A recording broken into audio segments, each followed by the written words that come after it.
Last night I was standing over the medicine drawer, taking a photo of a box with my phone, and halfway through, I caught myself thinking, how do I actually know that whatever comes up on that screen is true? Hello, I'm Thomas Schuster. I built the mojApteczka app. And Isa's question there is probably the most honest question you can put to anyone building something with artificial intelligence inside it. Because I see it from the other side, you know. Everyone's saying, our app has got AI in it now, as though that were an argument all by itself. It is. It very much isn't. If anything, it's a fresh reason not to trust the thing. When a person gets it wrong, I know who to be cross with. When a model gets it wrong, then what? That's exactly what today's about. Not does AI make mistakes, because it does. It's what happens afterwards. Who gets the last word? Right. Let's start at the beginning then. I photograph a box. What happens? The photo goes to a model that can look at an image and read it. It pulls out the name, the dose, the expiry date, and the barcode. That's the bit that looks like magic. And that's where I'd stop if I were in marketing. Most people do stop there, but it's only the first of 3 steps, and honestly, it's the least important one. Why the least important? Because the model doesn't know anything. It recognizes the shapes of letters in a photograph. So the second step is that I take that barcode and look it up in a separate medicines database. And from there, I pull the manufacturer, the form it comes in, the ATC group, and the links to the leaflets. So it isn't the model telling me what the medicine is? No. The model says, this box probably has such and such written on it. The register says what the medicine actually is. Those are 2 completely different things, and that distinction is the foundation the whole app sits on. All right. And the third step? The third step is you. Me? Nothing saves itself. The result lands on a screen where everything's already filled in, but everything can be changed. And until you tap Save, there's nothing in your cabinet at all. So the app never tells me I've added a medicine for you? Never. The result goes to a screen for you to check and correct. The decision sits with you. And there's one more thing that sounds dull and is, to my mind, the most important part of the whole scan. The app can't create a medicine that isn't in the register. Hang on.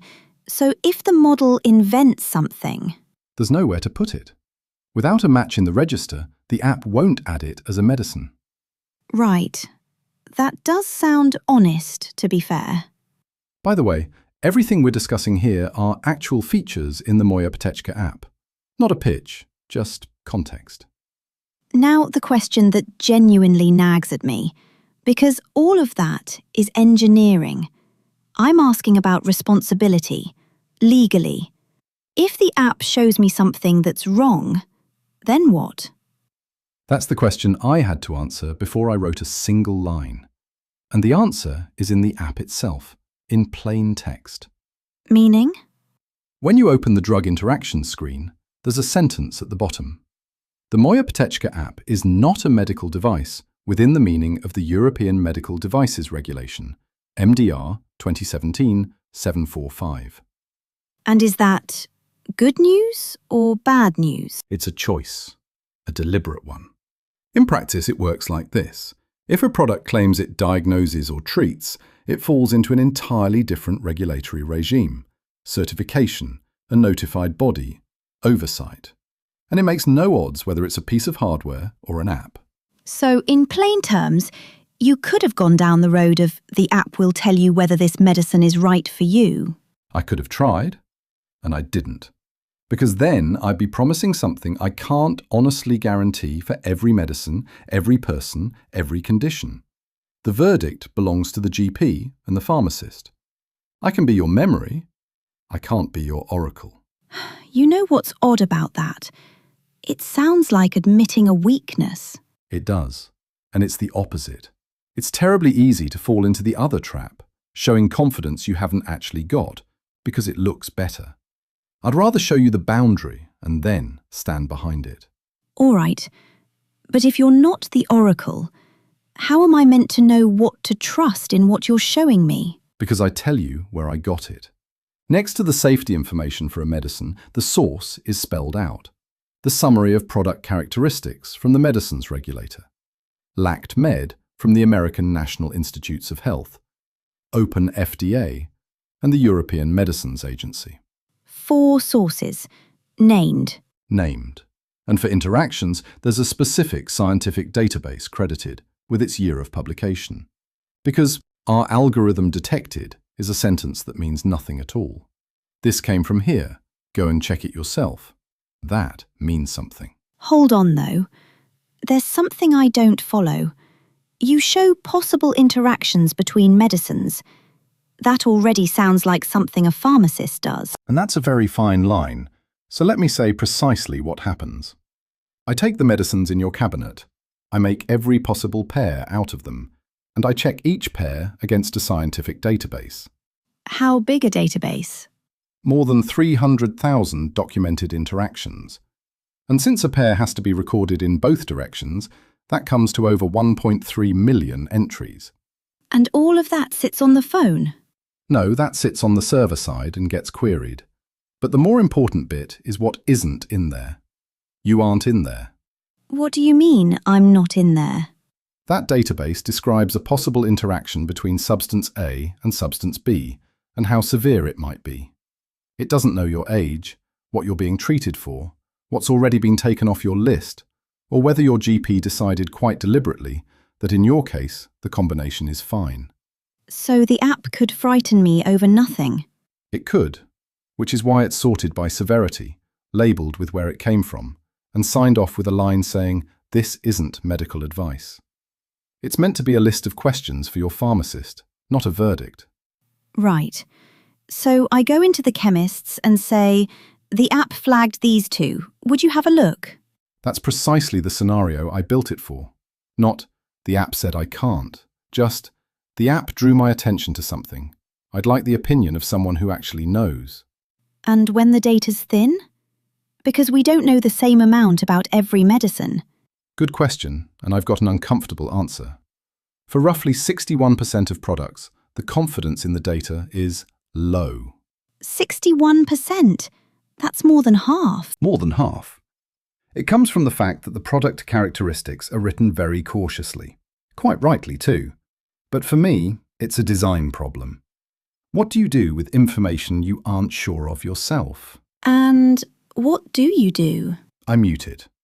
Where confidence is low, the icon is grey, with no colour fill. Only the better documented ones get full colour. Mute it? That sounds like hiding it. It looks similar, and it's the reverse. If I show you a strong warning where the data's thin, I'm training you to ignore warnings. And then you'll miss the better documented one. The sort that's genuinely worth taking to the pharmacist. Ah. We had exactly that problem with the notice saying the information is for guidance only. It was on every medicine card, the whole thing, with the full list of sources. On a list of 8 medicines, that's the same block of text 8 times over. So people stop reading it? Precisely. So I left one sentence visible, for guidance only, not medical advice, and tucked the full source list behind an icon.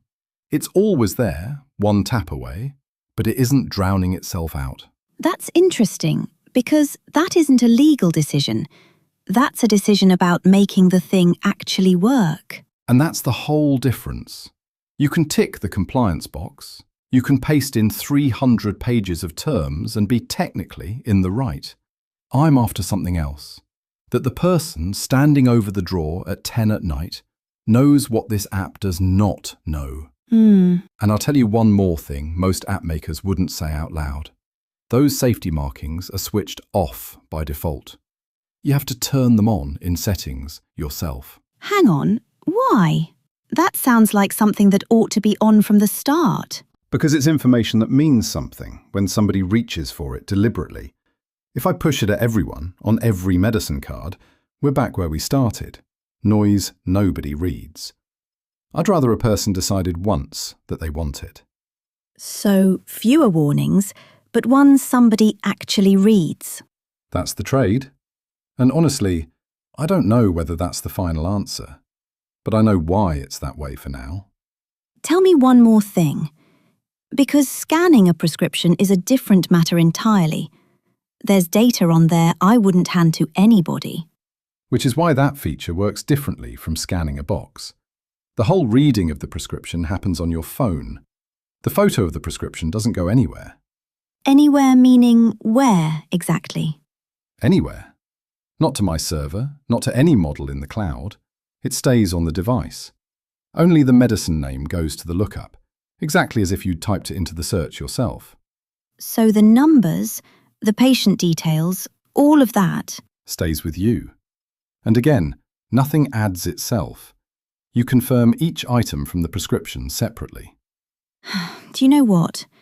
I've a feeling we've been saying one sentence all episode, just in different ways. Which is? That artificial intelligence can suggest, but it can't decide. Yes. And if I were to leave listeners one thing from this episode, that'd be it. Don't ask whether an app has got AI in it. Ask what happens when that AI gets it wrong, whether there's a screen where you can correct it, whether you can see where the data came from, whether somebody has written down plainly what the tool does not do. And if none of those are there? Then you've got less to go on than you need to judge how far to trust it. And that's your decision. You ought to be making it with your eyes open. Right, I'll add mine, from a completely non-technical angle.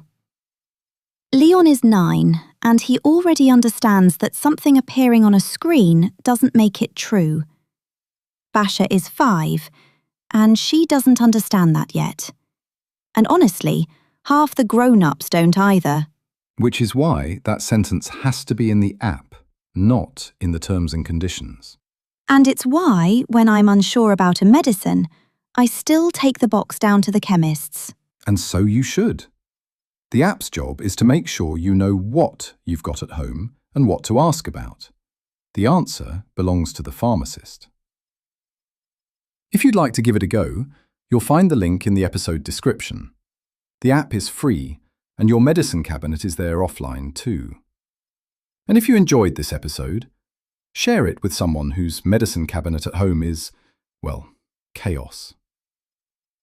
One more thing before we go. This podcast is made with the help of artificial intelligence. I wrote the dialogue myself, but the voices you're hearing aren't ours. They're AI-generated synthetic voices. We're telling you this straight out because we think it should be the standard for any podcast made this way. Full details are in the show notes and in every episode description. So, in an episode about saying where your data comes from, we say where our voices come from. It'd be a bit odd if we didn't. Until next time. Until next time.